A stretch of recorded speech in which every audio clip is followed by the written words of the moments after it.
So ఈరోజు మనం ఒక కేసు డిస్కస్ చేసుకుందాం. మెయిన్ మోటో ఏంటంటే ఆ, ఈ కేసు డిస్కషన్ చేయడంలో ఫస్ట్ ఆఫ్ ఆల్ అసలు పేషెంట్ ఎలా అండర్స్టాండ్ చేసుకోవాలి, అర్థం చేసుకున్నది ఎలా ప్రాసెస్ చేయాలి కేసుని, తర్వాత ఎగ్జాక్ట్ రెమెడీ ఎలా ఇవ్వడం అనేది ఈ రోజు మనం మాట్లాడుకోబోతున్నాం. ఆల్రెడీ ఈవిడ కొన్ని హోమియోపతి మెడిసిన్స్ వాడే మన దగ్గరికి వచ్చారు. సో కేసు ఏంటంటే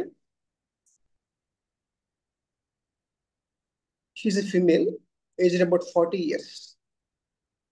ఈవిడ గవర్నమెంట్ ఎంప్లాయ్, ప్రాజెక్ట్ ఆఫీసర్ యాక్చువల్గా. ఈవిడ women and child health care మనం చూస్తూ ఉంటాం కదా, అంగన్వాడీస్. ఒక గ్రూప్ ఆఫ్ అంగన్వాడీస్ కి, ఒక డిస్ట్రిక్ట్ కి ఈవిడి హెడ్ అనమాట. నా వాయిస్ అర్థమవుతుంది కదండి? అర్థమవుతుంది అక్కడ. సో ఈవిడి కంప్లైంట్స్ ఏంటంటే సివియర్ బ్యాక్ పెయిన్, పడుకుని తిరిగితే పెయిన్, అంటే లైవ్ పొజిషన్ లో జస్ట్ అలా పక్కకి తిరిగితే విపరీతమైన పెయిన్, నిద్దట్లో మెలకు వచ్చేస్తుంది పెయిన్ వల్ల. 12 years నుంచి సర్వైకల్ స్పాండిలైటిస్ ఉంది. ఏదైనా సిస్టమ్ వర్క్ చేస్తుంటే విపరీతంగా ఎక్కువ అయిపోతుంది ఈ మెడ నొప్పి. సివియర్ పైల్స్ ప్రాబ్లమ్స్ కూడా ఉన్నాయి, బ్లీడింగ్ కూడా అవుతూ ఉంటుంది అప్పుడు.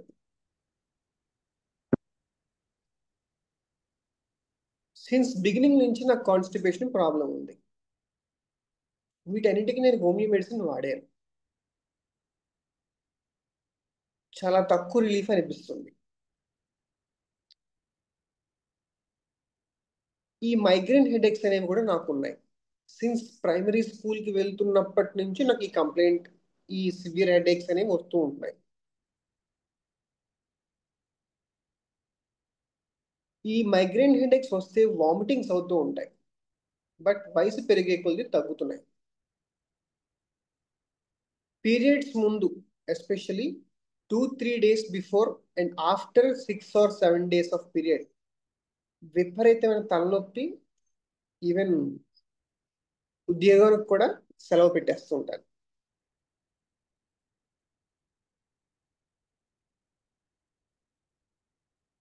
ఫైవ్ 5:30 అంటే నా దగ్గర రావడానికి ముందు కార్లో ట్రావెల్ చేశారు. ఎవరి కూర్చున్నారు, లెఫ్ట్ హ్యాండ్ లెగ్ విపరీతంగా తిమ్మిరి వచ్చేస్తున్నాయి, నా కంట్రోల్లో ఉండట్లేదు, నా ప్రాణం పోతుందా అనే ఫీలింగ్ లో ఉంది. తర్వాత మళ్ళీ ఎప్పటికో అది నార్మల్ అయ్యింది. ఏదో ఒక వెర్టిగో ఫీలింగ్ లో అలా ఉంటూనే ఉంటుంది. కార్లో కూర్చుంటే ఒక రకమైన వామిటింగ్ ఫీలింగ్. ఇక్కడతో ఆఫ్ చేశారు ఆవిడ.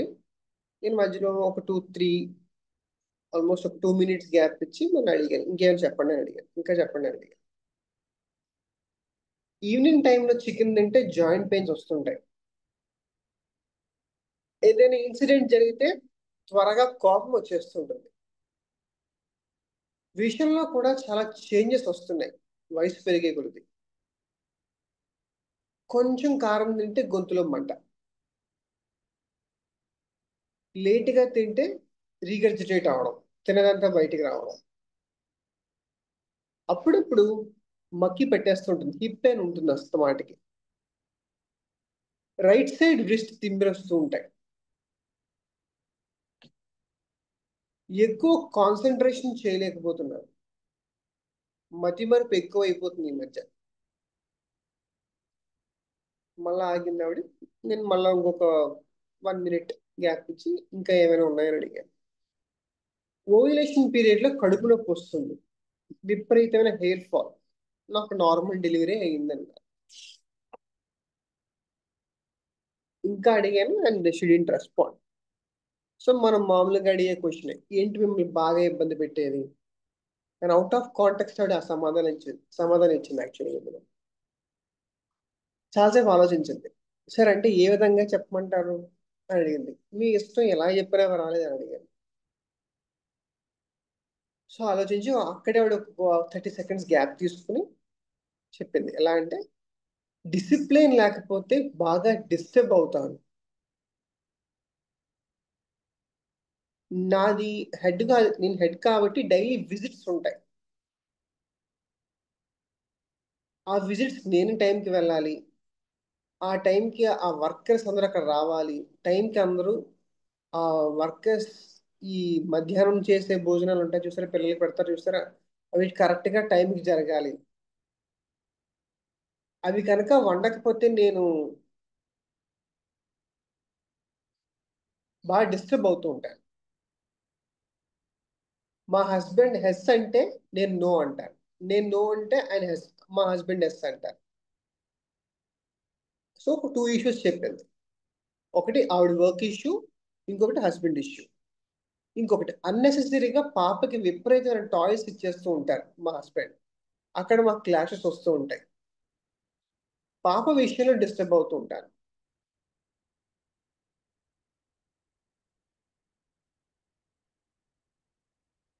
సో వర్కర్స్ దగ్గర ఏదైనా తప్పు జరిగితే నేను ఇనిషియేట్ తీసుకుంటూ ఉంటాను. ఒక్కొక్కసారి నాకు అనిపిస్తూ ఉంటుంది, నేను స్ట్రిక్ట్ గా ఉండటం లేదా అనే ఫీలింగ్ కూడా వస్తూ ఉంటుంది. నన్ను ఏమన్నా వీళ్ళు టేక్ ఇట్ ఫర్ గ్రాంటెడ్ గా తీసుకుంటున్నారా అనే ఆలోచన కూడా వస్తుంటుంది. సో ఈవిడ చాలా విషయాలు చెప్పింది కదా. సో మామూలుగా మనం ఎలా అడగాలంటే, ఏంటి మిమ్మల్ని ఇందులో బాగా బాదర్ చేసేది, ఆర్ ఇంకా ఏమైనా ఉన్నాయా అని అడిగాను నేను. పాప విషయమే సార్. ఏ విధంగా? నేను అవునంటే తను కాదంటారు. దీనివల్ల అమ్మాయి బిహేవియర్ పాడవుతుందా అనేది ఒక వరి అవుతూ ఉంటాను. తను ఒక డిప్లొమాటిక్ పర్సన్ గా తయారవుతుందే సార్. పర్ఫెక్షన్ లేకపోతే బాగా బాధ వస్తుంటుంది. సో ఆల్రెడీ మనకి ఈ పర్ఫెక్ట్ అనే వర్డ్ 2 టైమ్స్ ఆవిడ ఉపయోగించింది సోఫా. సో ఖచ్చితంగా మనం పక్కన నోట్ చేసి పెట్టుకోవాలి.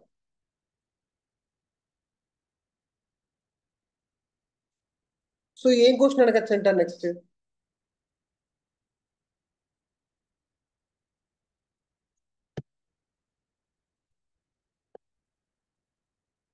హలో.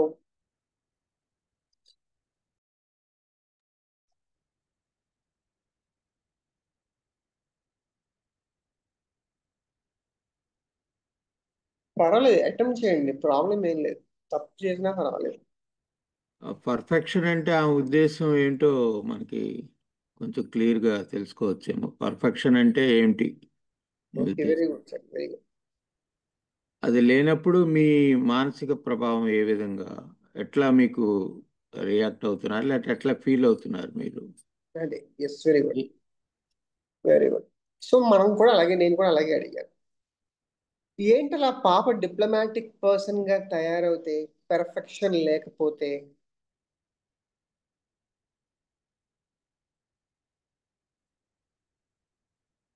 అబద్ధాలు అలవాటు అవుతుంది కదా సార్ పాపకి. కరెక్ట్ గా లేకపోతే అల్టిమేట్ గా ఎఫెక్ట్ నా మీదే పడుతుంది.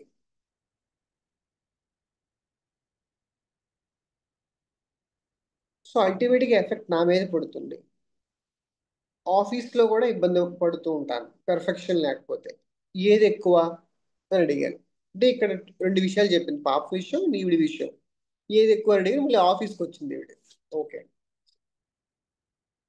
ఏంటి పెర్ఫెక్ట్ గా లేకపోతే?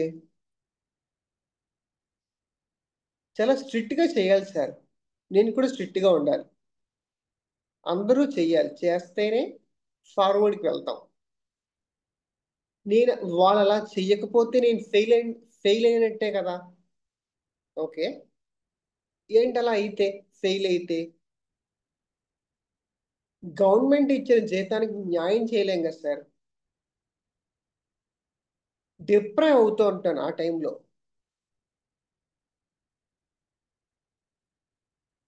ఒక ఇన్సిడెంట్ చెప్పారు.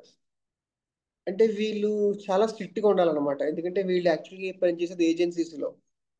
సో అక్కడ ఆ విపరీతంగా అన్ప్రొటెక్టెడ్ సక్సెస్ ఎక్కువ ఉంటాయి అన్నమాట.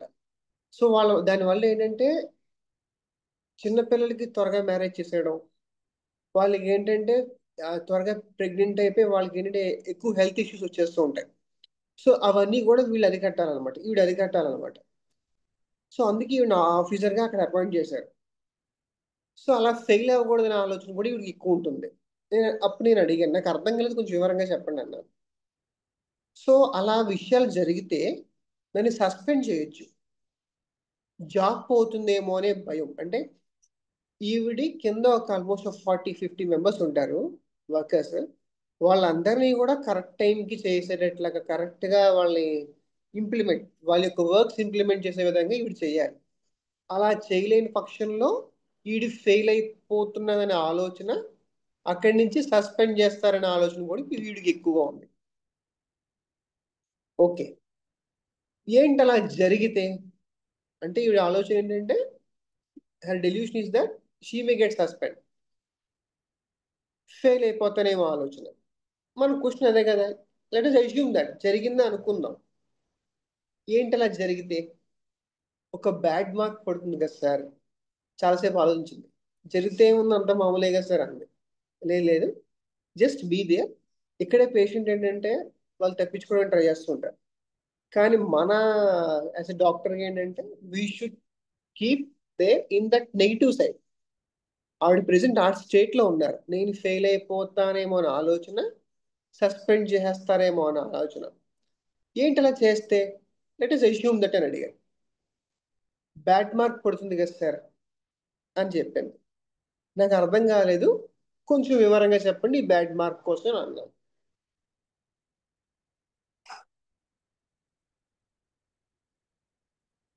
యా, మళ్ళీ సేమ్ అదే ఇన్సిడెంట్, ఇంకొక ఇన్సిడెంట్ లా చెప్పింది యాక్చువల్గా.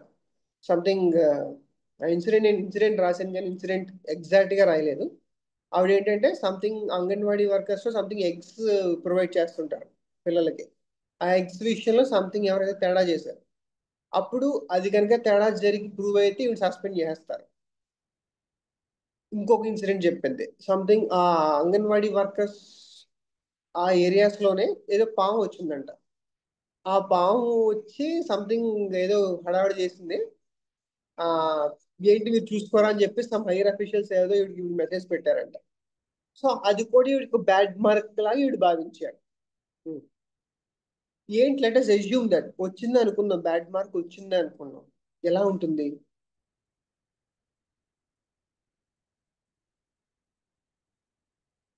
సో లంచాలు తీసుకుంటుంటారు కొంతమంది, అది నాకు అలవాట్లేదు. అది కనుక ప్రూవ్ అయితే మన జాబ్ పోతుంది. మా ఫ్యామిలీకి బ్యాడ్ నేమ్ తీసుకురాకూడదు కదా. ఇన్ని ఇయర్స్ సోఫార్, చాలా ఇయర్స్ అంటే ఆల్మోస్ట్ వీడికి చిన్న వయసులోనే జాబ్ సంపాదించింది. ఇన్ని ఇయర్స్ చాలా బాగా చేశాను, సరిగ్గా చేయలేదనే రిమార్క్ పడుతుందేమో అనే భయం. ఈ భయం వల్ల నేను ఫీల్డ్ కూడా మారిపోవాలనే ఆలోచన కూడా ఉంటుంది. అంటే she so perfect in her work, ఎలాంటి వర్క్ అని ఈవిడ ఇంప్లిమెంట్ చేస్తుంది. ఈవిడ ఒక ప్రమోషన్ మీదకి వచ్చింది యాక్చువల్గా ఇక్కడికి, రైట్? సో ఏదైతే ఆవిడ బాగా చేసిందో దట్ వర్క్, ఆవిడకి ఒక ఇమేజ్ క్రియేట్ చేసింది. ఆ ఇమేజ్ ని కాపాడుకునే విధంగా ఇప్పుడు ప్రెసెంట్ ట్రై చేస్తుంది ఈవిడ, రైట్? నా క్వశ్చన్ ఏంటంటే let us assume that if you are getting that bad mark, ఏంటలా బ్యాడ్ మార్క్ వస్తే పరువు పోతుందనే భయం. కొంచెం చెప్పండి దానికోసం.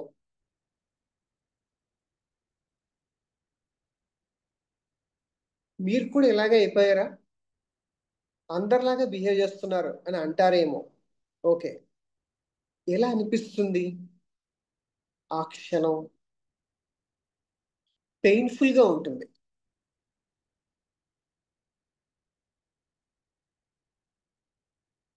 వీళ్ళెవరిని నమ్మకూడదేమో అనే ఆలోచన వస్తుంది, మనుషుల్నే నమ్మకూడదనే ఆలోచన వస్తూ ఉంటుంది. ఒక రకమైన బ్లాంక్ అయిపోతూ ఉంటాను, ఒక రకమైన ఏడుపు. Yes, just be there. Blank అంటే silent, no thoughts at all. Thoughts ఏం ఫ్లో అవ్వవు. అలా బ్లడ్ మార్క్ వస్తే ఎలా ఉంటుంది ఆ క్షణం? ఫిజికల్ ఎక్స్పీరియన్స్ ఎలా ఉంటుంది? చేతులు, కాళ్ళు, ఛాతీ, నడుము, ఫిజికల్ ఎక్స్పీరియన్స్ ఏం ఉండదని చెప్పింది. బికాస్ ఇక్కడ ఎర్లీగా నేను ప్రూవ్ చేయడం జరిగింది. ఆ ఎర్లీగా ప్రూవ్ చేయడం వల్ల ఏంటంటే వెంటనే పేషెంట్ జరిపొచ్చి నాకు ఏం లేదంటారు. కానీ అక్కడ ఆ డెల్యూషన్ లో ఇంకా కొంచెం నేను తర్వాత మళ్ళీ వెనక్కి వచ్చి మళ్ళీ రిపీట్ చేసుకుంటూ వచ్చాను.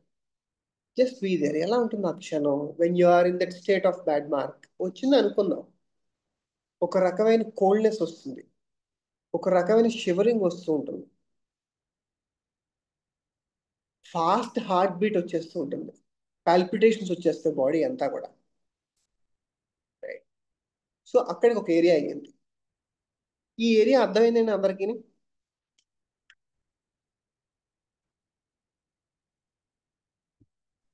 అర్థమైంది hello. Sir. Okay, good. So ఇక్కడ వరకు అర్థమైన దాంట్లో ఏ కింగ్డమ్ అయి ఉండొచ్చు అంటారు?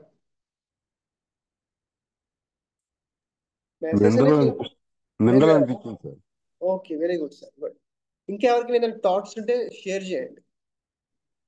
నాకు ప్లాంట్ అనిపిస్తుందండి. ప్లాంట్ అనిపిస్తుంది. ఓకే, ఇంకా? అంటే ఆమె సెన్సిటివ్గా ఫీల్ అవుతుంది, వాళ్ళు ఏమైనా అనుకుంటారేమో అని. ఓకే, ప్లాంట్ కింగ్డమ్ అనుకుంటాను. Thank you. ఇంకా ఎవరైనా ఏదైనా థాట్స్, ఐడియాస్ సో ఫార్ ఇచ్చిన డేటా వరకు?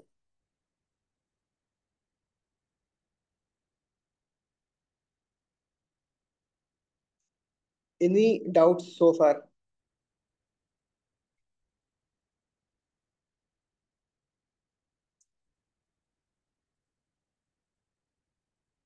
ఎవరు లేరైతే sir, mineral kingdom sir. Mineral kingdom. Okay, good. ఇంకా?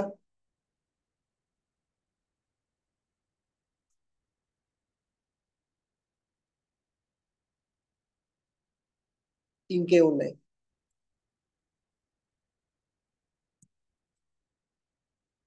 ఓకే, ఇంకొక ఏరియా కూడా డిస్కస్ చేసి అప్పుడు మనం ఏంటనేది ఇంకా కొంచెం ఆలోచిద్దాం. రైట్. బాగా స్ట్రెస్ఫుల్ ఇన్సిడెంట్స్ ఏంటి మీ లైఫ్ లో? సో ఈ చిన్నప్పుడు వీళ్ళ అమ్మమ్మ గారి ఇంటికి వెళ్ళారు.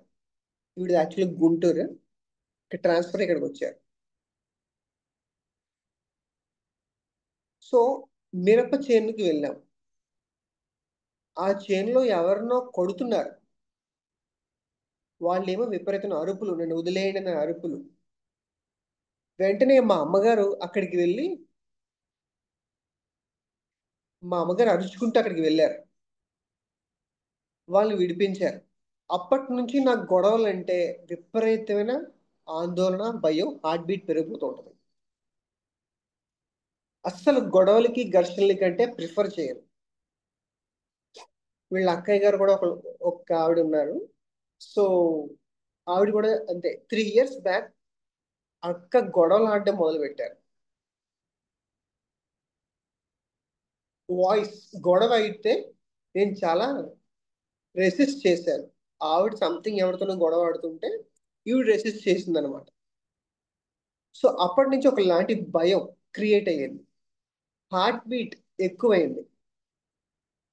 ఆవిడ ఆవిడ యూజ్ చేసిన వాయిస్ నాలో హార్ట్ బీట్ రేస్ చేసింది.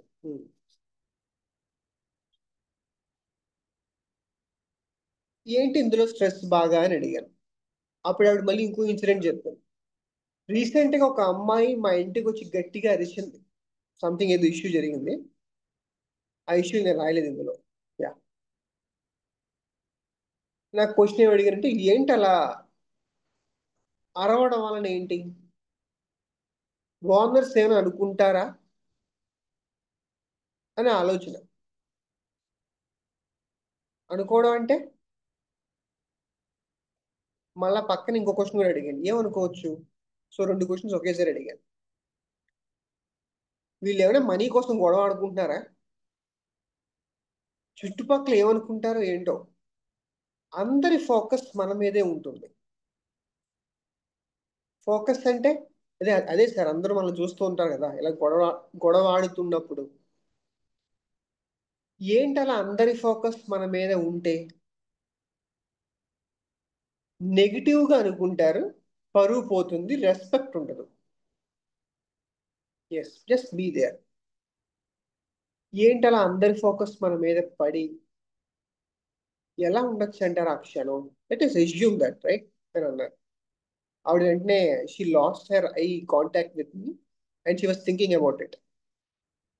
ఎలా ఉంటుంది ఆ క్షణం? Just be there.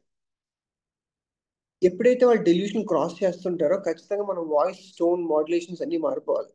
అప్పుడే వాళ్ళు సింక్ అవుతారు, లేకపోతే సింక్ అవ్వరు. మనం బేస్ వాయిస్ లో పెట్టుకుని అడుగుతున్నప్పుడల్లా they cannot answer and they cannot penetrate deep enough. ఒక రకమైన బాధ,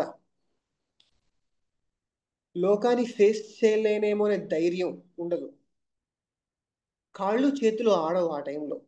ఒక రకమైన భయం, ఒక రకమైన కోల్డ్నెస్ ఉంటుంది లైట్ గా.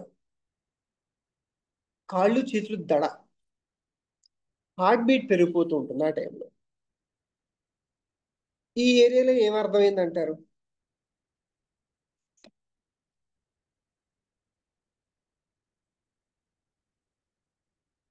సో మనకు 2 థింగ్స్ రిపీట్ అయినాయి ఫస్ట్ దాని నుంచి సెకండ్ దానికి. ఆ థింగ్స్ ఏంటంటారు?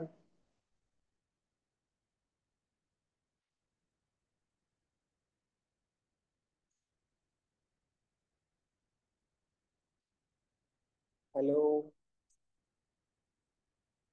మీరు యాక్టివ్గా ఉంటేనే నేను కూడా మంచిగా ఇంకా చాలా కేసులు చెప్తూ ఉంటాను. అర్థమవుతుందా లేదా లేకపోతే ఏంటి? సార్ అర్థమవుతుంది సార్, వింటున్నాం సార్. Okay, thank you.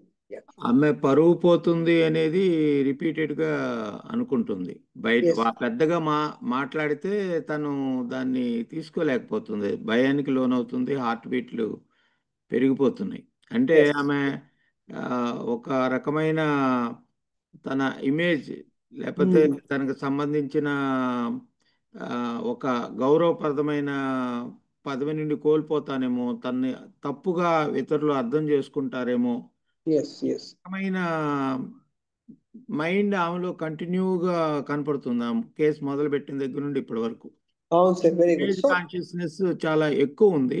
అది కోల్పోతే తన గౌరవం ఎక్కడ పోతుందో, తన ఎస్ గుర్తింపు ఎక్కడ పోతుందో, అంటే ఐడెంటిటీ, ఆ ఇమేజ్. ఎస్ సార్, సేమ్ అంతే. So this is what we need to right aside. ఖచ్చితంగా మనం ఏదైతే అర్థం చేసుకున్నామో దీన్ని పక్కన పెట్టాలి ఖచ్చితంగా. అండ్ ఇంకొక ఏరియా కూడా తీసుకుందాం. ఆ రోజు కొంచెం టైం కుదిరింది నాకు, సో ఇంకొక ఏరియా కూడా నేను తీసుకున్నాను. ఏంటి ఫ్రీక్వెంట్గా వచ్చే డ్రీమ్స్ ఏంటంటారు మీకు?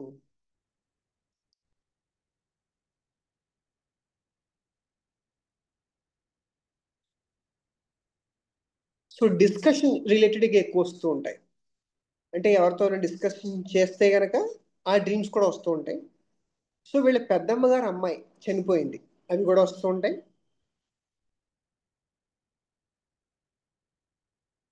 నా జీవితంలో ఎప్పుడు ఏదో జరిగిందనే ఆలోచనతో, ఎప్పుడు ఏదో జరిగిందనే కళ కూడా వస్తూ ఉంటుంది. అది ఇంకా పూర్తిగా రాయలేదు ఆ కళ ఏంటో. సో 3 కళలు చెప్పారు ఆవిడ. ఏంటి వీటిల్లో మీకు బాగా గుర్తున్నది డ్రీమ్ ఏంటి, ఆర్ ఫ్రీక్వెంట్గా వచ్చిన డ్రీమ్ ఏంటి అని అడిగారు. చనిపోయిన అక్క వచ్చింది, చాలా డిఫరెంట్ గా అనిపించింది ఏంటో.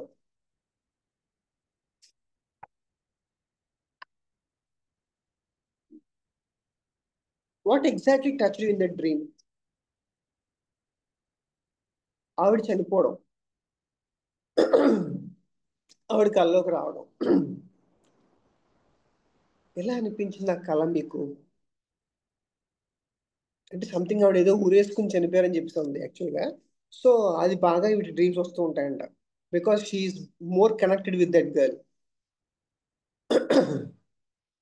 ఒక రకమైన భయం వేసింది, వెంటనే ఉలిక్కిపడి లేచాను. బాడీ అంతా కూడా ఒక రకమైన షివరింగ్ వచ్చింది, కోల్డ్నెస్ అనిపించింది, చల్లగా అనిపించింది ఆ డ్రీమ్ లో. ఆ ఫియర్ లో ఆవిడకి దట్ వాజ్ హర్ ఎక్స్పీరియన్స్.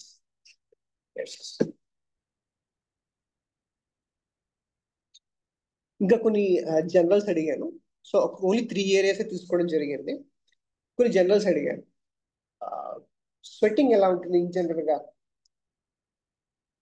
అప్పుడప్పుడు కాళ్ళు చేతులు చెమటలు పడుతూ ఉంటాయి, ఆర్ఎల్స్ నార్మల్.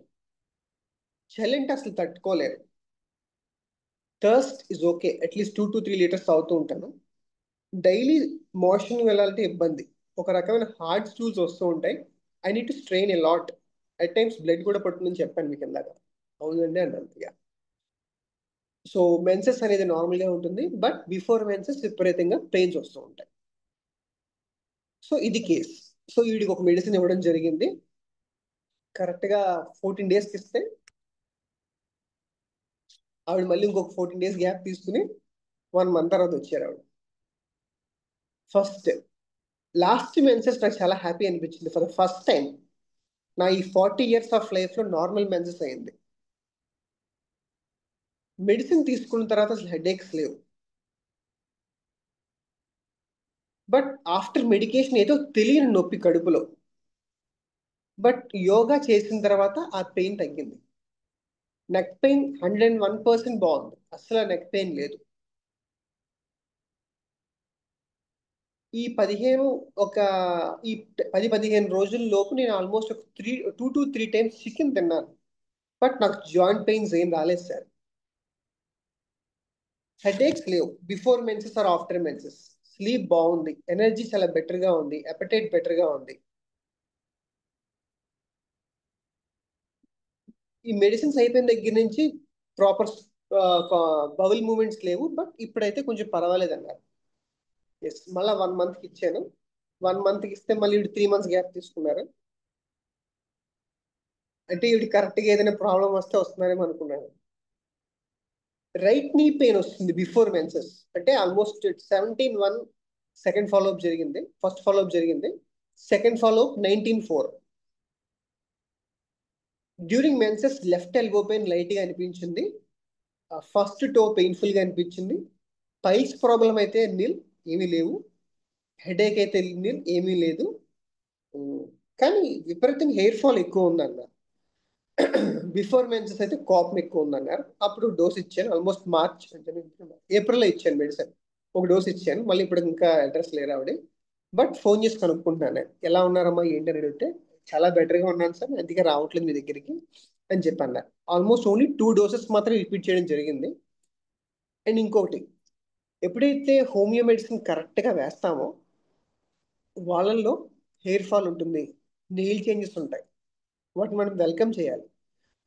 అన్నెసెసరీ హెయిర్ షెడ్డింగ్ అయిపోతుంది, న్యూ హెయిర్ ఖచ్చితంగా వస్తాయి, బేబీ హెయిర్స్ వస్తూ ఉంటాయి. ఇది నేను చాలా మంది దగ్గర విన్నాను.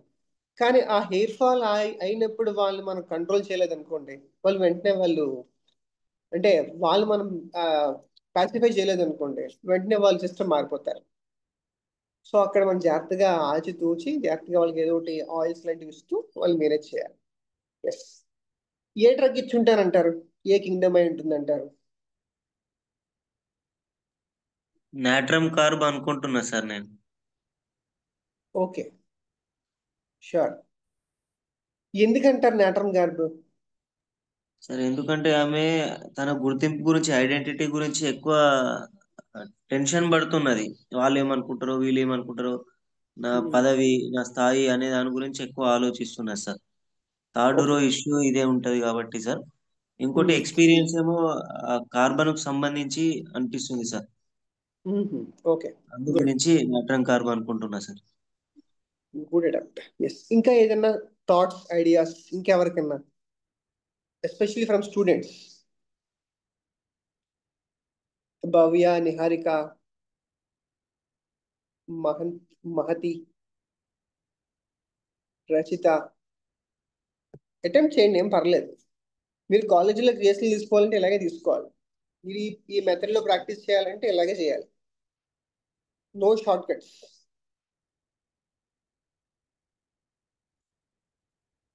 తప్పైనా పర్వాలేదు, అటెంప్ట్ చేయండి ఫస్ట్ ఆఫ్ ఆల్.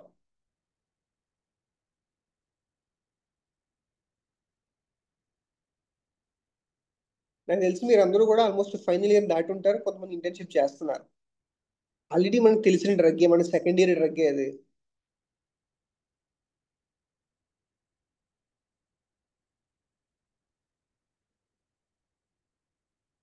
ఇంకా ఎవరన్నా?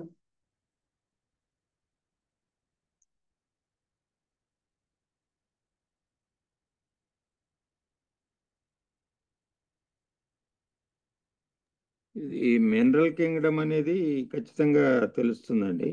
అంటే మొదట్లో నేను కొంచెం మొదట ఆమె చెప్పిన విషయాన్ని సరిగ్గా అర్థం చేసుకోలేదు. కానీ ఈ 3 ఆమె డ్రీమ్స్ మిగతా విషయాలన్నీ చూసుకున్న తర్వాత ఇది మినరల్ కింగ్డమ్ సంబంధించిందే అనిపిస్తుంది.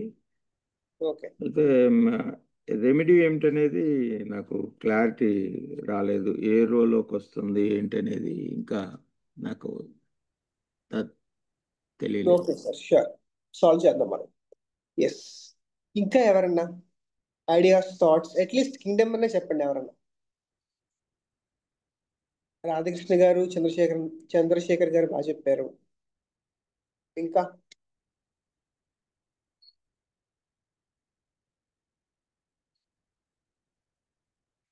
Okay, fine.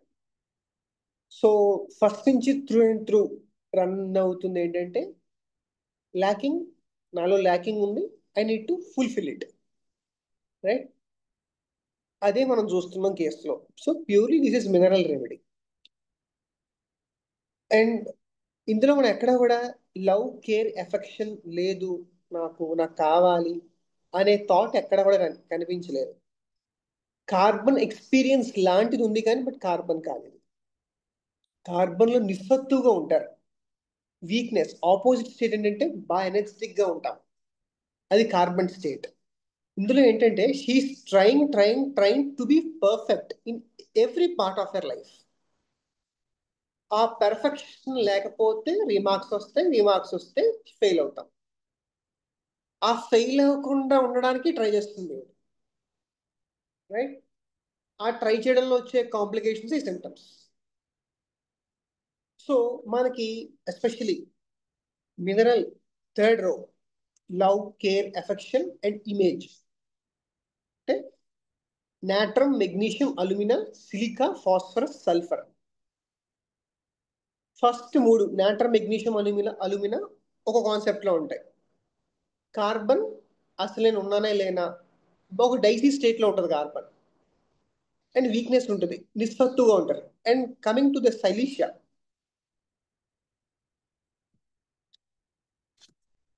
అనేది కార్బన్ కిందనే ఉంటుంది. సో అందుకనే దాని యొక్క ప్రాపర్టీస్ కూడా సైలీషియా కొద్దిగా అంటుకుంటూ ఉంటాయి. Phosphorus, sulphur, right? In detail గా నేను ఒక ఎవ్రీ ఎలిమెంట్ నేను స్వరా గురుకుల్లో వెబినార్ లో ఒకసారి చెప్పాను. నేను ఆల్మోస్ట్ 2 hours లెక్చర్ అది. ఒకసారి దాన్ని వినండి. టోటల్ థర్డ్ రౌండ్ నేను షేర్ చేస్తాను. సో సైలీషియా, నేను ఇచ్చిన ఈ డ్రగ్ ఏంటంటే సైలీషియా 200 ఇచ్చాను. సైలీషియా పీపుల్ ఏంటంటే వాళ్ళొక ఇమేజ్ని క్రియేట్ చేసుకుంటారు. వాళ్ళకి ఆ ఇమేజ్ కాపాడుకోవడానికి ట్రై చేస్తూ ఉంటారు ఎప్పుడు వాళ్ళ లైఫ్ అంతా కూడా. ఫర్ ఎగ్జాంపుల్ రేపు ఒక ఏదైతే ఒక స్టేజ్ పెర్ఫార్మెన్స్ ఉందనుకోండి, చేస్తారు, చేయకుండా ఉండరు. వీళ్ళంత బాగా చేసే వాళ్ళు కూడా ఉంటారు సైలీషియా పీపుల్ లాగా. దాని వెనకాల వాళ్ళు చేసే రిహార్సల్స్ కనీసం ఒక 100 సార్లు చేస్తారు. సపోజ్ ఆ రిహార్సల్లో ఏదైనా తప్పు వచ్చింది అనుకోండి, మళ్ళీ ఫస్ట్ నుంచి రాసుకుంటూ వస్తారు, ఫస్ట్ నుంచి చెప్పుకుంటూ వస్తారు.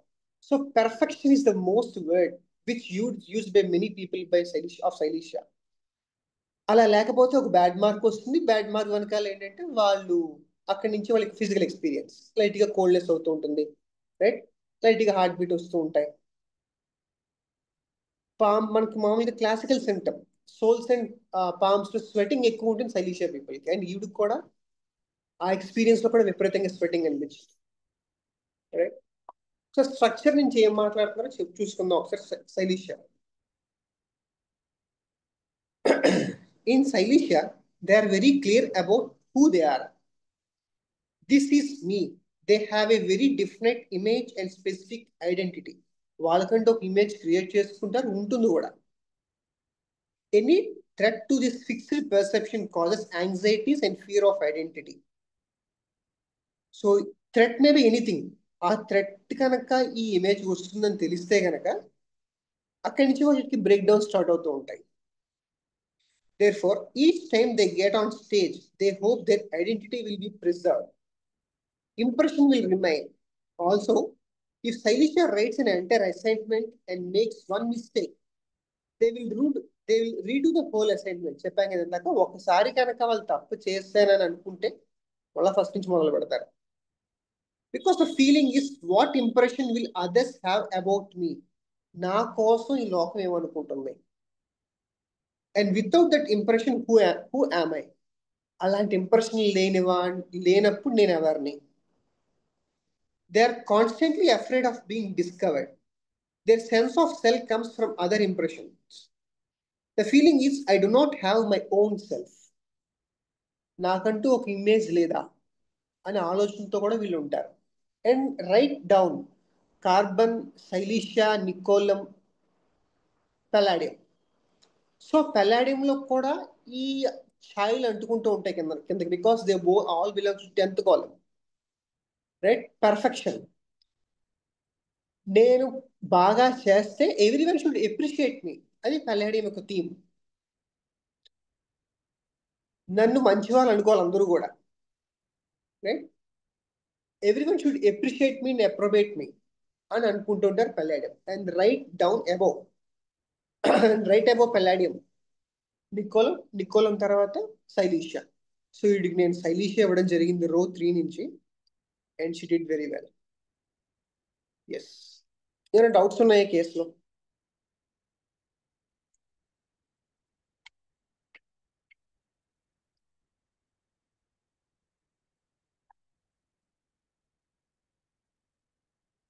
కొన్ని ఫిజికల్ కాంపిటెంట్స్ చదువుకుందాం.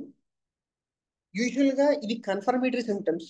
నేను ఒకసారి సైలీషియా సెలెక్ట్ చేస్తే కనుక ఈ ఫిజికల్ సిమ్టమ్స్ ఒకటో రెండో యాడ్ ఆన్ అవుతుంటే పేషెంట్ లో, ఇవి కంపల్సరీగా ప్రతి డ్రగ్ లో చూసుకుంటూ ఉండాలి.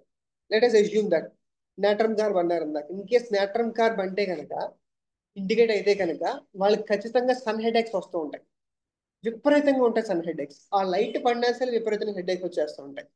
అండ్ ఎవర్షన్ టు మిల్క్ ఉంటుంది. ఫర్ అసలు పాల వాసన కానీ పాలు మరిగే వాసన కానీ వాళ్ళకి అసలు పడదు. ఇంకొకటి, నాట్రమ్ కార్బ్ ఇండికేట్ అయితే కనుక at the last medicine prescribe చేయడానికి ముందు అడుగుతాను నేను, అంటే just to get much more confirmation. వీళ్ళకి లైఫ్ లో ఎవరో ఒకరి మీద ఒక ఎవర్షన్ ఉంటుంది, ఒక స్పెసిఫిక్ పర్సన్, ఒక పర్సన్ పైన. ఆల్మోస్ట్ 10 out of 10 కేసెస్ లో 8 కేసెస్ చెప్పారు కూడా నాకు. అవును సార్, నా లైఫ్ లో ఒకరు ఉన్నారు, ఒక ఎవర్షన్ పర్సన్ ఉన్నారు, వాళ్ళు చూస్తేనే అసహ్యం వేస్తుందని అంటూ ఉంటారు. సో ఇలా ప్రతి డ్రగ్ కి ఒక కన్ఫర్మేటరీ కీ నోట్స్ ఉంటాయి.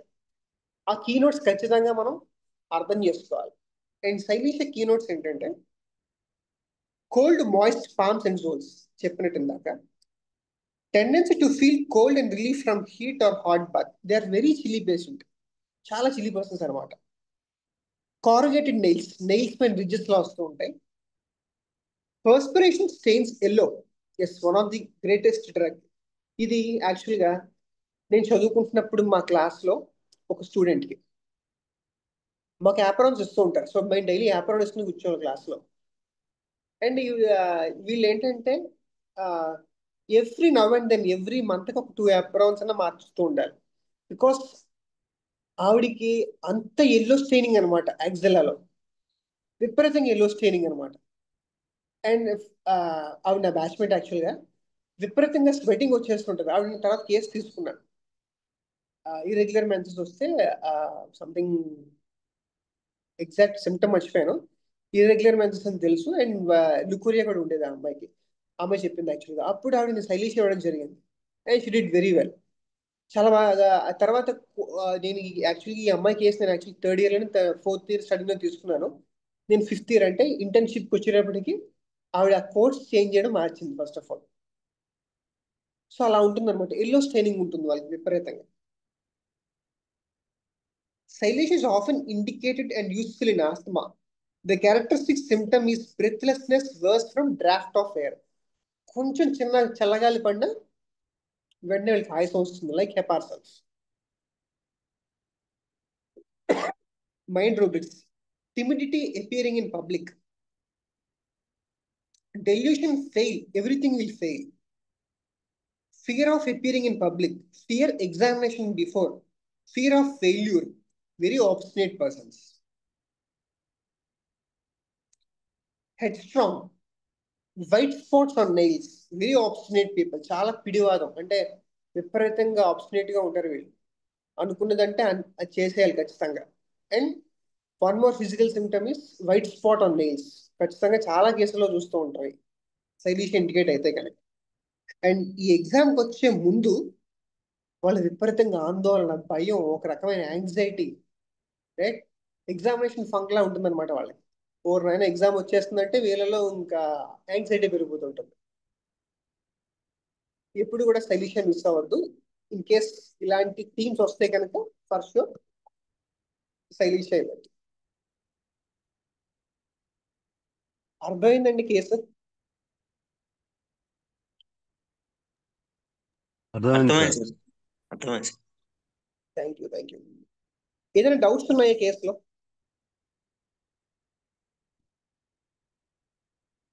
శైలేషియా అనుకుంటానికి మనకు ఆ రో నేచర్ ఉంది కాబట్టి ఫస్ట్గా మీకు ఆ ఆ ఆలోచన వచ్చిందండి శైలేషియా అని. ఆ ఇమేజ్ తను అది దాంతో వచ్చి దాని మీద మీరు ఈ కన్కాంపిటెంట్స్ కన్ఫర్మ్ చేసుకున్నారా? అంతే సార్. అంటే మనం 2-3 ఏరియాస్ లో ఏది ప్రామినెంట్ గా వస్తుంది అని వెనకాల థీమ్ ఏ నడుస్తుంది, వీళ్ళ సిమ్టమ్స్ ఏ ఉన్నాయి. సేమ్ మనం రెగ్యులర్ గా కెంటినియన్ మెథడే. Okay okay. ఇన్ కేస్ శైలీష అయితే కనుక ఏంటి కన్ఫర్మేటరీ సిమ్టమ్స్ అని చూస్తాను. కాన్స్టిపేషన్, విపరీతమైన కాన్స్టిపేషన్ ఉంటుంది శైలీషియస్ లో. చిన్నపిల్లలు కూడా ఇస్తూ ఉంటాం రెగ్యులర్ గా. అల్యూమినా ఒకటి, శైలీషియా ఒకటి, రైట్? అండ్ వీడికి కూడా కాన్స్టిపేషన్ ఫిజికల్ సిమ్టమ్. మామూలుగా ఈ సెన్సేషన్ మెథడ్లో వాళ్ళను డీప్గా మనతో సింక్ అయిన తర్వాత వాళ్ళు ఏ ఫీలింగ్లో ఉన్నారు, ఏ స్టేట్లో ఉన్నారు అనే దాన్ని బట్టి మనకి అది రెమెడీ దగ్గరికి తీసుకెళ్తుందండి. అంతే సార్. ఒక్కోసారి మనకి కన్కాంపిటెంట్స్ కనపడకపోవచ్చు, కానీ కన్కాంపిటెంట్స్ ఉంటే ఇంకా 100% అని మనం నిర్ధారణకు వస్తాం అవును సార్. ఈ కేసులో అన్ని ఉన్నాయి, ఫిజికల్స్ ఉన్నాయి, మెంటల్స్ ఉన్నాయి, ఎమోషనల్స్ ఉన్నాయి, ఎక్స్పీరియన్స్ కూడా ఉంది. అంటే ఈ కేసు క్లియర్గా ఉంది, కన్కాంపిటెంట్స్తో సంబంధం లేకుండానే కొంతవరకు మనకి ఆ ఐడియా ఇచ్చేస్తున్నారు తను. అంటే కన్కాంపిటెన్స్ అంటే ఆ కోల్డ్నెస్, ఆ స్వెట్టింగ్ మనకి ఆటోమేటిక్గా అన్ని చోట్ల కనపడుతుంది ఆమె. అవును సార్. ఎఫెక్ట్ అవ్వగానే అది తను ఫీలింగ్ కింద హార్ట్ బీట్ పెరిగిపోయిందంటాం. కాబట్టి వీడు ఇంకొక ఇన్సిడెంట్ కూడా చెప్పారు. సో వీళ్ళకి అంటే ఒక డిస్ట్రిక్ట్ వైజ్ అందరికి కూడా మీటింగ్ జరుగుతూ ఉంటుంది. ఇది సెకండ్ ఫాలోఅప్ లో ఇప్పుడు చెప్పినట్టున్నారు. ఫస్ట్ నాకు కేసు చెప్పినప్పుడు చెప్పలేదు ఇవి. సో వీళ్ళ పేరు పిలిచారు అనుకోండి, లెట్ సే దట్ వీడి పేరు సంధ్యారాణి. సంధ్యారాణి అనే డిస్ట్రిక్ట్ కలెక్టర్ కనుక పిలిస్తే వెంటనే ఈ వీళ్ళు గుబురు పెరిగిపోతుంది, వెంటనే చెమటలు వచ్చేస్తూ ఉంటాయి. కానీ ఈ మెడిసిన్ వాడిన తర్వాత నాకు చాలా బెటర్ అనిపించింది సార్ అని చెప్పి ఆవిడ యాక్చువల్గా సెకండ్ ఫాలోఅప్ లో చెప్పింది ఆవిడ. యాక్చువల్గా ఫస్ట్ దాంట్లో ఏంటంటే ఇలా ఉండేదని ఉంది. సెకండ్ ఫాలోఅప్ లో కావాలని అడిగాను ఎలా ఉంది, మళ్ళీ ఏమైనా జరుగుతున్నాయి మీటింగ్స్, ఆల్మోస్ట్ 4 months తర్వాత వచ్చారు కదా, సాధారణంగా జరుగుతూ ఉంటాయి. క్యాజువల్గా అడిగాను, ఎస్ సార్ నేను గమనించుకున్నాను, కొంచెం బెటర్గా అనిపించింది నాకు. ఎందుకంటే వాళ్ళకి ఎందుకు వస్తుందంటే ఆ థాట్, ఆ యాంగ్జైటీ అనేది, నేను తప్పు చెప్తానేమో, అందరూ నన్ను పాయింట్అవుట్ చేస్తారేమో, పాయింట్అవుట్ చేస్తే నేను మీచిపోతుందేమో అనే థాట్స్ వెనకాల రన్ అవుతూ ఉంటాయి. అక్కడి నుంచి ఈ ఫిజికల్ సిమ్టమ్స్ అనేవి మొదలవుతూ ఉంటాయి. అండ్ శైలీషియాల మెయిన్ క్యారెక్టరిస్టిక్ సిమ్టమ్ ఏంటి ఇదే. బిఫోర్ ఎనీ పబ్లిక్ అపీరెన్స్ లో వాళ్ళకి విపరీతంగా యాంగ్జైటీస్ ఉంటాయి. అలాగే అర్జెంటమ్ కూడా ఉంటుంది. లాస్ట్ టైం మీకు ఒక కేసు చెప్పాను, అర్జెంటమ్ నైట్రికం సోరియాసిస్ కేసు. వాళ్ళలో కూడా యాంగ్జైటీస్ ఉంటాయి, కానీ వాళ్ళకి ఏంటంటే పెర్ఫార్మెన్స్ యాంగ్జైటీ, ఇమేజ్ యాంగ్జైటీ కాదు వాళ్ళకి, పెర్ఫార్మెన్స్ యాంగ్జైటీ. వీళ్ళకి ఇక్కడ ఏంటంటే ఇమేజ్ యాంగ్జైటీ, రైట్? పేషెంట్ ఏం చెప్తున్నారు, మనం ఏం ఆలోచిస్తున్నారో అది కూడా మనం ఖచ్చితంగా అర్థం చేసుకోవాలి. అర్థమైందండి? బాగా అర్థమైంది సార్. అర్జెంటైన్ ఇక్కడ శైలీషాకి ఆ యాంగ్జైటీలో ఉండే డిఫరెన్స్ అనేది బాగా క్లారిటీ వచ్చింది. ఈ అర్జెంటు నైట్రికంలో పెర్ఫార్మెన్స్ అన్నారు కదండి, ఆమె ఎట్లా ఇప్పుడు ఇదే మీటింగ్ జరుగుతుంది, మీటింగ్ జరగగానే అందుట్లో శైలిష్ అర్జెంటు నైట్రికం ఇద్దరు ఉన్నారు, ఇద్దరు యాంగ్జైటీ ఫీల్ అవుతూనే ఉంటారు. శైలీషియాలో తను సరిగ్గా ఇమేజ్ అంటే తను సరిగ్గా చెప్పలేనేమో, అబ్బో ఈమె కూడా ఏం తెలియదేమో అనుకుంటారనే ఫీలింగుతో ఆమె అవుతుంది. పెర్ఫార్మెన్స్ ఈ అర్జెంటు నైట్రికంలో అయితే ఏ విధంగా ఫీల్ అవుతారని చెప్తారా కొంచెం? సరిగ్గా చెబుతానా లేదా, నేను సరిగ్గా పెర్ఫామ్ చేస్తానా లేదా, నాకు ఇచ్చిన టాస్క్ నేను సరిగ్గా చేయగలనా లేదా. లాస్ట్ టైం మనం కేసు చెప్పుకున్నాం, మీకు గుర్తుంటే కనుక. అందులో ఆ అబ్బాయికి ఎగ్జామ్ పెడతారు ఒక కంపెనీలో. అందరూ కూడా చాలా లైట్ గా తీసుకుంటారు, ఈయన మాత్రం చాలా పేజీలు రాస్తూ ఉంటారు, అండ్ ఈయనే బాగా సెలెక్ట్ అయ్యాడు అందులో. సో ఏదైనా ఒక క్రియేటివిటీ అండ్ పెర్ఫార్మెన్స్ విషయంలో, అంటే ఏదైనా ఒక క్రియ, ఏదైనా పని చేసే విషయంలో నేను సరిగ్గా పర్ఫెక్ట్ గా చేస్తానా లేదా అని ఆలోచించుంటుంది. అక్కడ ఇమేజ్ ఇష్యూ, ఇక్కడ పెర్ఫార్మెన్స్ ఇష్యూ. పెర్ఫార్మెన్స్ లేకపోతే అక్కడ వీడికి యాంగ్జైటీస్ వస్తూ ఉంటాయి. ఈవెన్ స్టేజ్ పెర్ఫార్మెన్స్ లో కూడా అర్జెంటీనా నైట్రికం కేసులో నేను చెప్పాను, ఆ బిఫోర్ అంటే స్టేజ్ ఎక్కే ముందు ఒక రకమైన షివరింగ్ ఉంటుంది, ఒక రకమైన కోల్డ్నెస్ ఉంటుంది. కానీ ఎందుకంటే వెళ్ళడానికి ఒక చిన్న ఇన్హిబిషన్, వెళ్ళడానికి కొద్దిగా ఇబ్బంది. కానీ ఒకసారి స్టార్ట్ అయితే కనుక నా ఫ్లో ఎవరు ఆపలేరు, అంత ఫాస్ట్గా ఉంటుంది, అంత ఏం చెప్పాడు, అంత వినుసొప్పుగా ఉంటుంది. అక్కడంతా కూడా పెర్ఫార్మెన్స్ అనమాట, ఏదైనా పని చేసే విషయంలో ఉంటుంది వాళ్ళకి యాంగ్జైటీస్. అర్థమైంది సార్? లైకోపోడియం అండి. లైకోపోడియం ఏంటంటే ఆల్రెడీ ఒక ఇమేజ్ క్రియేట్ చేసుకుంటారు వాళ్ళు. ఎగ్జాక్ట్ గా ఏంటంటే లైకోపోడియం కి సైలీషియాకి నేను ఒక కేసులో కూడా తప్పు చేశాను యాక్చువల్లీ. ఇన్ఫాక్ట్ చెప్పాలంటే ఆ కేసులో నేను ఫస్ట్ ఆయనకి, ఆయన లాయర్ యాక్చువల్గా, లాయర్లో ఏంటంటే ఆయన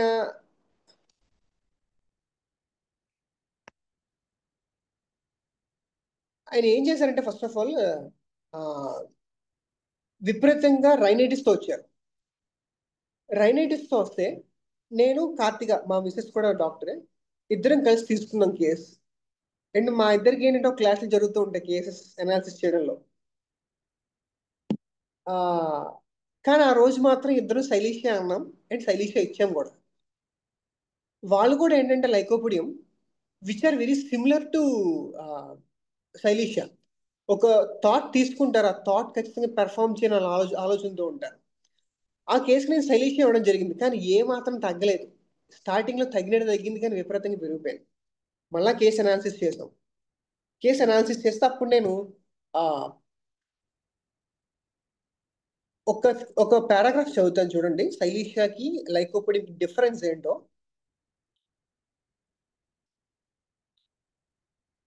అప్పుడు నేను ఆయనకి లైకోపోడియం ఇవ్వడం జరిగింది, లైకోపోడియం 30-200 ఇవ్వడం జరిగింది.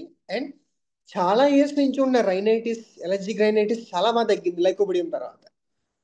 అండ్ రీచ్ కేస్ టేకింగ్ లో కూడా తను ఉంది యాక్చువల్గా, మా వైఫ్ కార్తిక. అప్పుడు మళ్ళా మనం చేసిన తప్పు ఏంటి అనాలిసిస్ చేసుకుంటూ వచ్చాం, అప్పుడు లైకోపోడియం ఇవ్వడం జరిగింది. ఎప్పుడన్నా ఫ్రీగా ఉన్నప్పుడు ఆ కేసు కూడా చెప్తాను. So Silicea may appear like lycopodium because lycopodium also has lack of confidence. But in lycopodium, it is whether he is capable of doing the action that bothers him. నేను చెయ్యగలనా అనే ఆలోచన వాడిని ఇబ్బంది పెట్టేస్తుంటుంది. While in Silicea, it is his image that must be protected at all cost.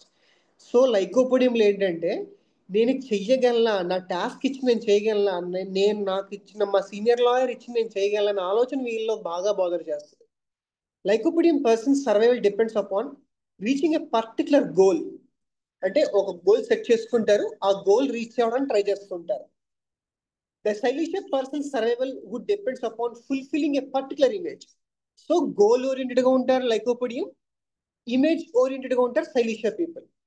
So Silicea is afraid of appearing on stage, whereas Lycopodium is afraid to speak. అంటే మాట్లాడడానికి భయపడతారు. And ఈ లాయర్లు ఏంటంటే జడ్జి ముందు మాట్లాడడానికి భయపడతాడు. ఒకసారి స్టార్ట్ చేస్తే ఇగ్నైట్ చేస్తే ఇంకా అంత, ఈయన మించిన లాయర్ మనోళ్ళు లేడు.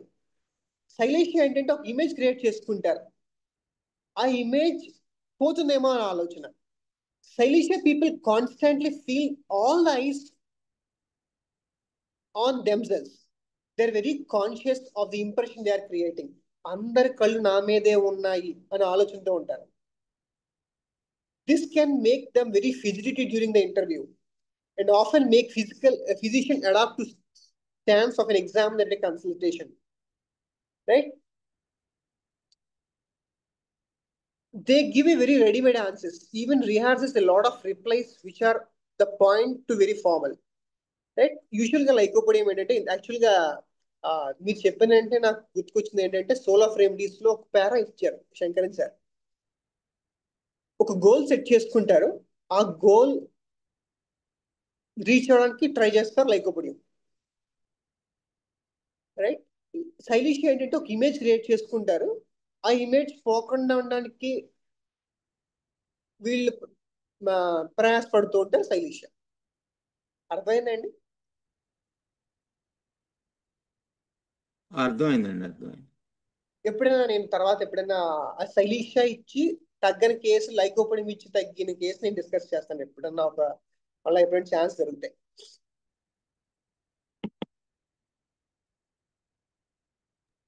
Wonderful sir. ఈ మూడు ఎప్పుడు కన్ఫ్యూజన్ గానే ఉంటాయి, మాకు మంచి క్లారిటీ ఇచ్చారు.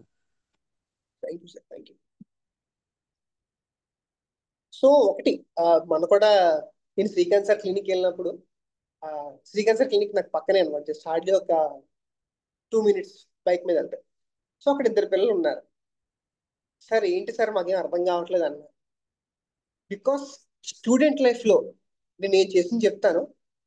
నేను 3rd year నుంచి ఈ మెథడాలజీస్ నేర్చుకోవడం ట్రై చేశాను, especially from 3rd year. Because అప్పుడే మనకు ఒక అవగాహన వస్తుంది హోమియోపతి అంటే ఏంటి అని.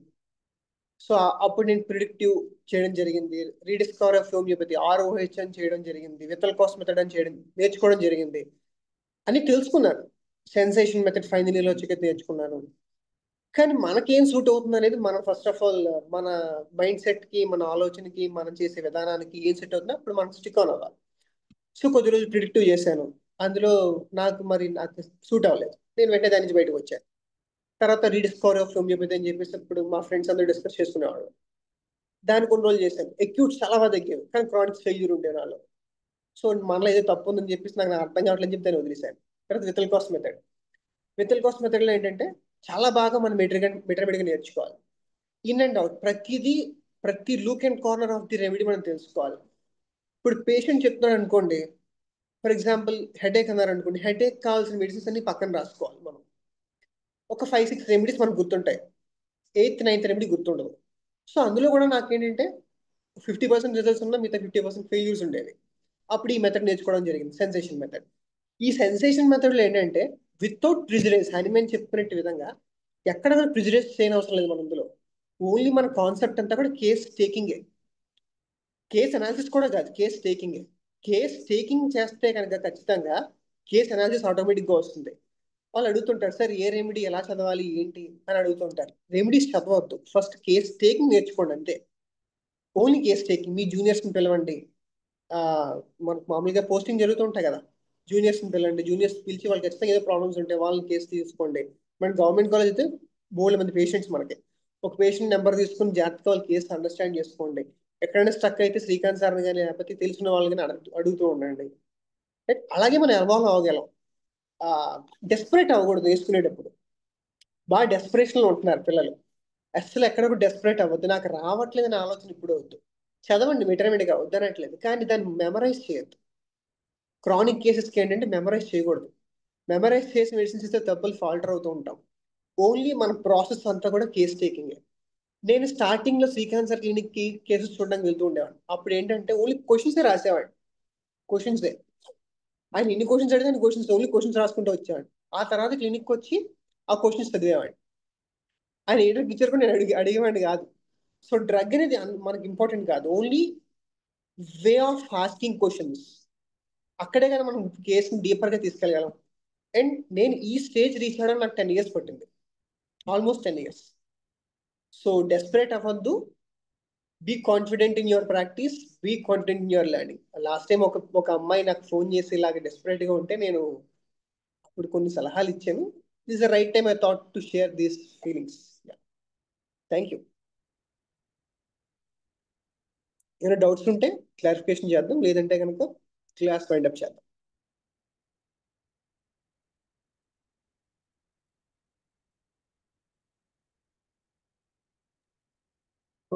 Okay sir, very great of you. ఒక చిన్న డౌట్ అండి డాక్టర్ గారు. ఎవరో మాట్లాడుతుంటే నేను అడ్డం వచ్చేసాను. మన సెన్సేషన్ మెథడ్లో ఆ పేషెంట్ యొక్క సహకారం చాలా చాలా చాలా కావాల్సి వస్తుందండి. ఇప్పుడు నిజమే వాళ్ళు సార్. ఎట్లా ఉన్నారంటే, నాకు తలనొప్పి ఉంది అంటే వాళ్ళు అలోపతిలో ట్రైన్ అయిపోయి ఉన్నారు బాగా. తలనొప్పి ఉంది, మందు ఇవ్వకుండా ఈ సుత్తి ఏంటి, మాకు అవతల మాకు టైం లేదు కదా. వాళ్ళ సహకారం లేకుండా వాళ్ళని మనం ముందుకు తీసుకెళ్ళలేకపోతున్నాం. అప్పుడు ఏంటంటే కంపల్సరీగా మన శ్రీకాంత్ సార్ చెప్పినట్టుగానే మన సంకల్పాలు లేదా ఇతర చోట విన్నప్పుడు కానీ ఏమవుతుందంటే, వాళ్ళు చెప్పిన 2-3 వాటిని చూసి వాళ్ళు చెప్పిన దాన్ని బట్టి మనము ఆ, వాళ్ళకి అప్పటికొచ్చిన మందు ఏదో గుర్తొచ్చిన మందు ఇవ్వటం, వాళ్ళు మళ్ళీ ఒక వారం తర్వాత వచ్చి ఏం బాగాలేదండి అంటాం. ఇదేమవుతుందంటే ప్రాక్టీషనర్కి కొంచెము అరే నేను మందు సరిగ్గా సెలెక్ట్ చేయలేకపోతున్నాను, నాకు అవకాశం దొరకట్లేదనే ఫీలింగ్ ఇందుట్లో ఉంది.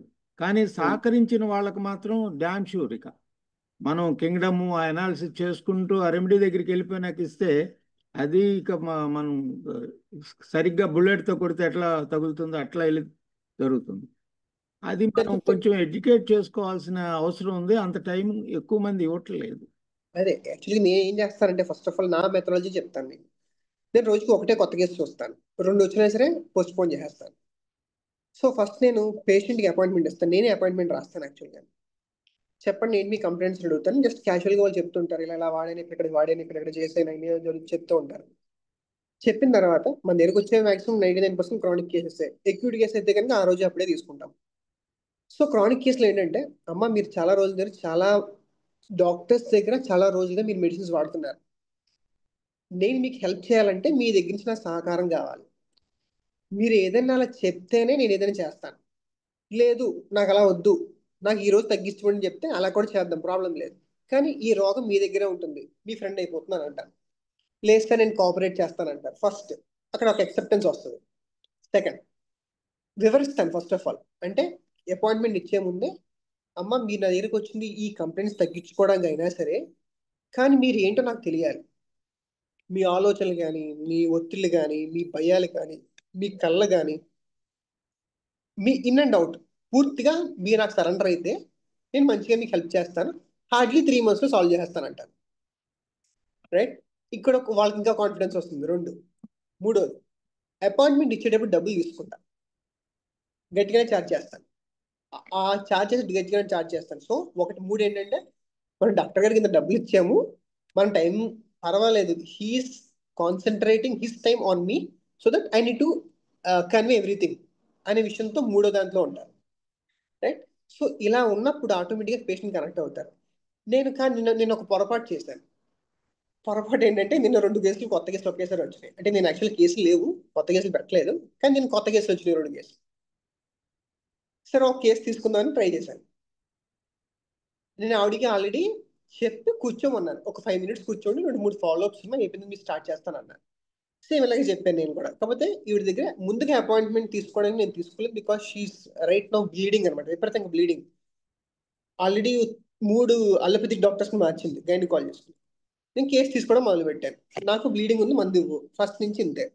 నేను వదలలేదే, నేను ట్రై చేస్తూనే ఉన్నాను, మొత్తానికి తీసుకున్నాను. కానీ ఇంత ఫ్లోలుగా నాకు అనిపించలేదు, నాకు కేసు సాటిస్ఫాక్షన్ అవ్వలేదు. సో ఇన్స్టాంట్గా తీసుకునే కేసుకి వాళ్ళకి మైండ్లో ఇన్ఫ్యూజ్ చేసి పంపించి మళ్ళీ రావడంలో కేసుకి డిఫరెన్స్ చాలా ఉంటున్నాయి. ఆ తర్వాత సెకండ్ కేసుకి ఏమన్నారంటే, అమ్మ నేను ఇప్పుడు మీ కేసు నేను తీసుకోలేదు, సోరియాసిస్ కాబట్టి నేను మీకు ఇంకో రోజు డేట్ ఇస్తానని చెప్పేసి వాడికి ఇచ్చి పంపించాను. వస్తాడు ఖచ్చితంగా బాగానే చెప్తాడు, అది నాకు కన్ఫర్మ్, ఆ డౌట్ ఖచ్చితంగా లేదు నాకు. సో పేషెంట్స్ కొంతమంది కాంపన్సేటెడ్ స్టేట్లో ఉన్నా సరే వాళ్ళు మనం డీకాంపన్సేట్ చేయాలి, అంతా డాక్టర్ రోలే. ఫస్ట్ పేషెంట్ ఒక 1/2 hour అంతా కూడా, అంటే మన దగ్గరికి స్టార్టింగ్లో రావడానికి ముందు డాక్టర్ రోల్ ఎక్కువ ఉంటుంది. సో కొన్ని టాక్టిక్స్ నేను బాగా తన్నులు తిన్న తర్వాత పేషెంట్ తర్వాత అప్పుడు నేను తీసుకోవడం జరిగింది. ఇంకొకటి, పేషెంట్ ముందుగానే చెప్తాను, నా దగ్గరికి వచ్చే ముందు వెనక ఏం పనులు ఏం పెట్టుకోవద్దు. అంటే కొంతమంది సాధారణంగా నా క్లినిక్ ముందు నుంచి వెళ్తూ వచ్చి లోపలికి వస్తూ ఉంటారు, సరే లేదో పక్కన షాప్కి వచ్చాను, మీ దగ్గర క్లినిక్కి వచ్చాను అంటే అప్పుడు నేను చెప్పేస్తాను పేషెంట్ ముందుగానే, మీరు నా దగ్గర రావాలనుకుంటే కనుక ముందు వెనక ఏం హడావిడి పెట్టుకోవద్దు. అండ్ పేషెంట్తో వచ్చిన వాళ్ళందరూ కూడా వెనక బయట కూర్చోబెట్టేస్తాను, ఓన్లీ పేషెంట్ లోపలే కూర్చోబెడతాను, ఫోన్ స్విచ్ ఆఫ్ చేయిస్తాను. ఇవన్నీ మనం కొంచెం కన్సర్న్ తీసుకుంటే ఆటోమేటిక్గా పేషెంట్ బ్లెండ్ అవుతాడు, లేకపోతే కష్టమే. నిన్న కూడా శ్రీకాంత్ సార్ అదే డిస్కషన్ మాకు. ఈ మధ్య ఏం చెప్పట్లేదురా అని అంటున్నారు. బికాస్ ఇన్స్టెంట్ గా చేసే కేసులకి అపాయింట్మెంట్ ఇచ్చిన కేసులకి చాలా డిఫరెన్స్ ఉంటుంది. చెప్పని వాళ్ళు ఇంకా ఉంటారు మాకు కూడా, కాకపోతే 10లో ఒకళ్ళు తగులుతూ ఉంటారు, 20లో ఒకళ్ళు తగులుతూ ఉంటారు. వాళ్ళకి ఏంటంటే మీరు అన్నట్టుగా మెడికా లొకేషన్, సెన్సేషన్, మొడాలిటీ, కన్కాంపిటెన్స్, అందులో 2-3 ప్రాబుల్ రెమెడీస్ వస్తాయి. వాటిని మనం క్రాస్ చెక్ చేసుకుని ఇవ్వడమే. హోప్ మీ డౌట్కి నేను క్లారిఫికేషన్ ఇచ్చాను అనుకుంటాను. ఇచ్చారండి. Thank you. ఎస్. ఇంకేమైనా డౌట్స్ ఉన్నాయండి ఎవరికైనా? సారీ, నేను లేట్గా జాయిన్ అయ్యాను Gautam, but nice session. And నాకు ఒకటి అర్థం కాలేదు, ఇక్కడ సైలీషియా ఇమేజ్ ఓరియంటెడ్గా ఉంటారు, యా, అండ్ లైకోపోడియం వచ్చి గోల్ ఓరియంటెడ్గా ఉంటారు. అది పేషెంట్ లాంగ్వేజ్లో ఇప్పుడు చెప్పేటప్పుడు వాళ్ళు ఎలా మాట్లాడతారు అంటే, లైక్ ఇప్పుడు ఫర్ ఎగ్జాంపుల్ స్టేజ్ పైకి ఎక్కే సిచ్యువేషన్ తీసుకుంటే కనుక ఆ సిచ్యువేషన్ లో వాళ్ళ వే ఆఫ్ లాంగ్వేజ్ అంటే ఎలా, దేన్ని బట్టి మనం తీసుకుంటాము? ఓకే, అంటే మనం ఆ సిచ్యువేషన్ ఒకటే చూడకూడదు మేడం. అవును, సిచ్యువేషన్ చూడకూడదు, బట్ ఇంకా నాకు వాళ్ళ యొక్క ఏం చేస్తున్నారు, what they are doing real in their life అనేది చూసుకోవాలి. అది నేను మిస్ అయిన ఆ కేసులో. స్టార్టింగ్ చెప్పాం కదా, శైలీషా ఇచ్చి ఫెయిల్ అయ్యి లైకోపోడియం ఇచ్చిన సక్సెస్ అయింది. వాళ్ళు ఏం చేస్తున్నారు, what they are doing. And ఇంకోటి ఏంటంటే లైకోపోడియం ఇంకా మనకి తెలిసిందే, మోసస్, క్లబ్ మోస్ అంటాం. కాలాంతరం ఏంటంటే ఎదగాలి అనుకుంటూ ఉంటది, ఎదగాలి. సో ఎదగడానికి వీళ్ళు ఏం చేస్తున్నారు ఏంటి, ఈయన చాలా కష్టపడతాడు అనమాట. ఈయన కష్టపడినట్టు అంటే నా దగ్గరికి చాలా మంది లాయర్స్ వస్తూ ఉంటారు. ఒక కేసు లాస్ట్ టైం కూడా ఒక కేసు చెప్పాను, నాజా కేసు చెప్పినట్టున్నాను, ఆయన కూడా లాయరే. ఇంకో కేసు లాకిసిస్, ఇంకో కేసు నాజా. కానీ ఈయన ఒకడే కొద్దిగా వ్యత్యాసంగా కనిపించారు నాకు. ఏంటి ఏదో వీటిలో ఇంకా నాతో కంటిన్యూ అవుతున్నారు మెడిసిన్స్. ఏంటంటే టాస్క్ ఓరియంటెడ్. ఈయన ఒక గురుగారి దగ్గర పనిచేస్తున్నారు, ఈయనకు ఒక 55 years ఉంటాయి, ఈయన ఇంకో దగ్గర పనిచేస్తున్నాడు. కానీ ఆయన నుంచి నేను బయటికి రావాలి, ఎదగాలి, ఇంకా పైకి ఎదగాలి అని ఆలోచనతో ఉంటాడు, కానీ ఎదగలేకపోతున్నాడు. ఇంకా కొన్ని థీమ్స్ తీసుకున్నాను యాక్చువల్గా లైకోపోడియంకి, నేను డిస్కస్ చేశాను ఫర్ ష్యూర్ ఆ case. Okay, nice.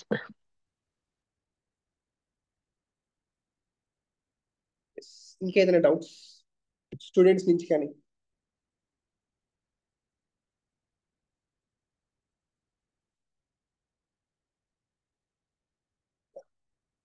Thank you for giving this great opportunity. Class wind up చేద్దామండి. థ్యాంక్ యూ డాక్టర్ గారు. Thank you. గురు బ్రహ్మ గురు విష్ణు గురు దేవో మహేశ్వర గురు సాక్షాత్ పరబ్రహ్మ తస్మై శ్రీ గురవే నమః. Thank you.